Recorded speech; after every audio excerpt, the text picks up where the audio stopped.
दोस्तों आज मैं आप लोगों को डीसी पावर सप्लाई की 6 ऐसी रीडिंग के बारे में बताऊंगा जिससे आप लोगों का काम बहुत ही आसान हो जाएगा और उससे आप ये समझ पाएंगे कि हमारी जो मदरबोर्ड है उसमें कौन सी फॉल्ट आ रही है और किस जगह से फॉल्ट आ रही है। हम लोगों को कौन सी जगह पे काम करना है, हमें पावर आईसी पे काम करना है या एमएमसी पे काम करना है, सॉफ्टवेयर का काम करना है। कौन सी रीडिंग पे हम क्या समझेंगे कि हमारे मोबाइल में कौन सा फॉल्ट है। तो जानने के लिए आप लोग वीडियो में पूरी बने रहें। और ये जो मैं आप लोगों को बताऊंगा वो कोराट की 5 एम्पियर की मशीन की रीडिंग बताऊंगा, तो आप लोग वीडियो में बने रहें। तो दोस्तों सबसे पहले हम अपनी डीसी पावर सप्लाई का वोल्टेज सेट करेंगे 4.2 वोल्ट। उसके बाद एम्पियर रहेगा 3.1 एम्पियर और हम अपने मोबाइल को डीसी पावर सप्लाई से कनेक्ट करेंगे।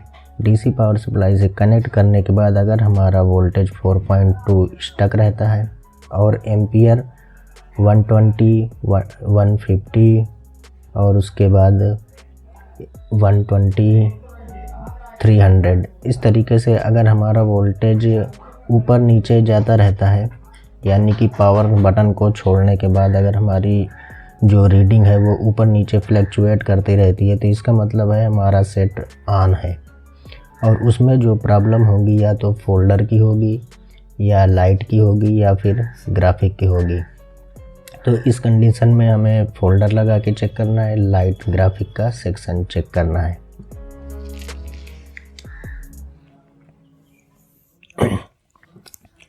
और दूसरे नंबर पर हम समझते हैं कि अगर हम डीसी मशीन से अपने मोबाइल को कनेक्ट करते हैं, वोल्टेज स्टक रहता है और एम्पियर हमारा कुछ एम्पियर ऑटोमेटिक ले रहा है, यानी कि हम कोई भी बटन प्रेस नहीं करते हैं, पावर की प्रेस नहीं करते हैं और उसमें हमारा जो एम्पियर है वो कुछ 0.90 या फिर 100 या 50 या 40, 30 इस तरीके से कोई एम्पियर ऑटोमेटिक कंज्यूम कर रहा है, यानी कि बिना कोई भी पावर की प्रेस किए हुए हमारा कुछ एम्पियर ले रहा है और वोल्टेज हमारा स्टक है। तो इसका मतलब है हमारे फ़ोन में जो प्रॉब्लम होगी वो हाफ शॉर्टिंग की होगी। तो ये हाफ शॉर्टिंग की प्रॉब्लम हमारी होगी और ये हाफ शॉर्टिंग हमारी कौन कौन सी सेक्शन से होती है वो आप लोग समझ लीजिए।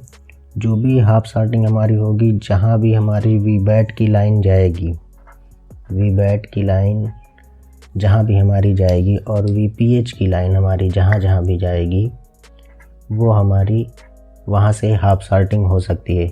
और हमारी वीबैट और वीपीएच की लाइन कहाँ कहाँ पे जाती है, वो हमारी जाती है पीएमआई पर, पावर आईसी पर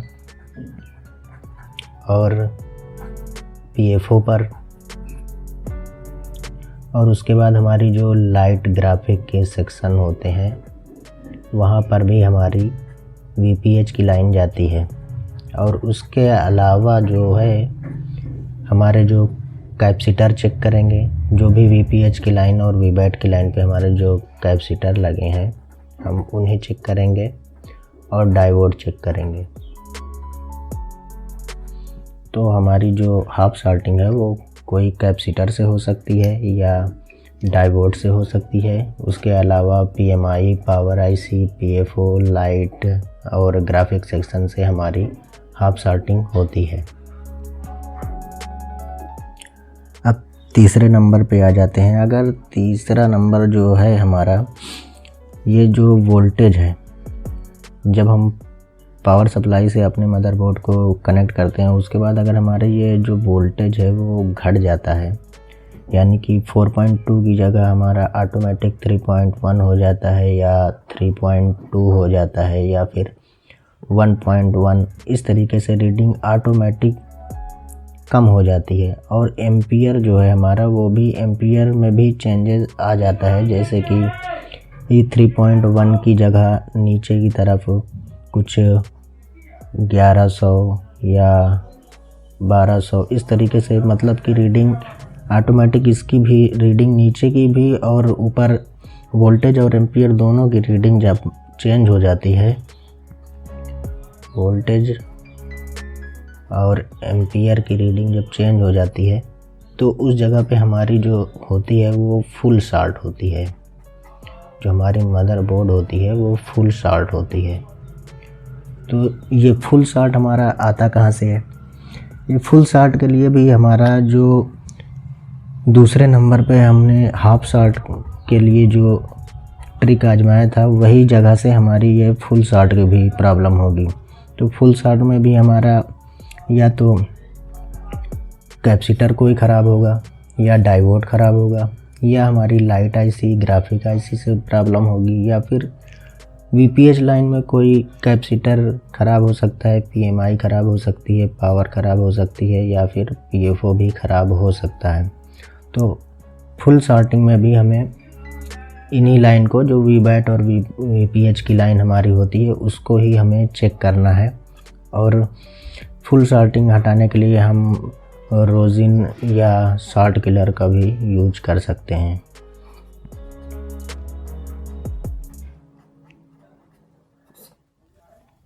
अब आते हैं चौथे नंबर की तरफ।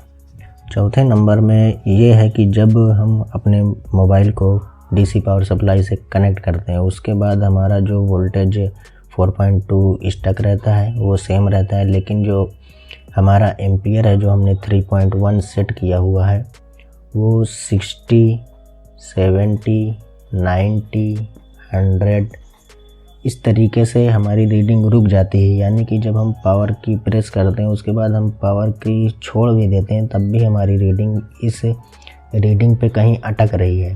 तो इसका मतलब होगा कि हमारे मोबाइल में एमएमसी की प्रॉब्लम है या फिर सॉफ्टवेयर की प्रॉब्लम है। तो इस केस में हम पहले करेंगे क्या कि सबसे पहले हम सॉफ्टवेयर करेंगे, उसके बाद अगर प्रॉब्लम सॉल्व नहीं हुई तो हम एमएमसी को चेक करेंगे, एमएमसी की हेल्थ चेक करेंगे, और हमारा सारा काम एमएमसी को चेंज करने या हेल्थ रिपेयर करने में होगा। अब 5वें नंबर पर हम आ जाते हैं। 5वें नंबर पर जैसे कि हमने मोबाइल को पावर सप्लाई से कनेक्ट किया, हमारा जो वोल्टेज है 4.2 वो स्टक है, लेकिन जो एम्पियर है, जिस तरीके से हमारा चौथे नंबर पर जो एमएमसी की प्रॉब्लम थी, उसमें जब हमने पावर बटन प्रेस किया था तो रीडिंग 60, 70, 90 इस तरीके से रुक रही थी। तो इसी तरीके से इसमें भी अगर हमारा जो रीडिंग है 60, 70, 80 इस तरीके से हमारी रीडिंग रुक रही है, लेकिन जब हम पावर बटन को छोड़ देते हैं तो हमारी ये जो रीडिंग है वो फिर से नीचे आके 0 हो जा रही है। यानी कि जब हम पावर बटन प्रेस करते हैं तब हमारी रीडिंग तो जा रही है, लेकिन जब पावर बटन को छोड़ देते हैं तो उसके बाद हमारी रीडिंग ये 0 हो जा रही है। तो इसका मतलब है कि हमारे मोबाइल में जो प्रॉब्लम आ रही है वो पावर आईसी से है। तो इस प्रॉब्लम में हम पावर आईसी को चेंज करेंगे और उसके बाद हमारी प्रॉब्लम सॉल्व हो जाएगी। अब आ जाते हैं छठे नंबर की तरफ।